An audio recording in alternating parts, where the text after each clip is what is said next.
کی گئیں۔ امام ابو حنیفہ رحمۃ اللہ علیہ کی طرف منسوب عقیدہ سے متعلق ایک کتاب کا نام الفقہ الاکبر ہے، یہ نام اسی اصطلاح کی بنا پر ہے۔ یہ فقہ الفقہ الاکبر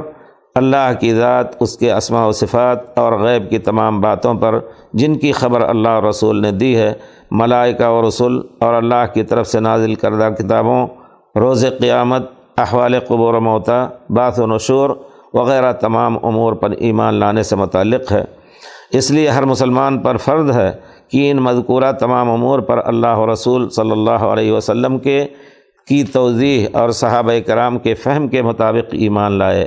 کیونکہ ان تمام امور کو صحابہ کرام نے بغیر کسی واسطہ کے نبی کریم صلی اللہ علیہ وسلم سے دین کے دوسرے امور کے ساتھ سیکھا، لیا اور اس پر ایمان لائے اور زندگی بھر عمل بھی کیا۔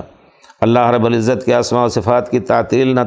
نہ انہوں نے تعطیل کی اور نہ تأویل کی، نہ اللہ کے صفات کو مخلوق کی صفات سے تشبیہ دی، اور نہ ہی ان کی کیفیات کی تعین کی، اور نہ ہی ان سب امور میں ان کو کوئی شبہ ہوا، بلکہ ہر چیز کے ظاہر معنی پر ایمان لائے۔ اسی فہم و عمل پر دین اسلام مکمل ہوا اور اللہ کی نعمت مسلمانوں پر تمام ہوئی۔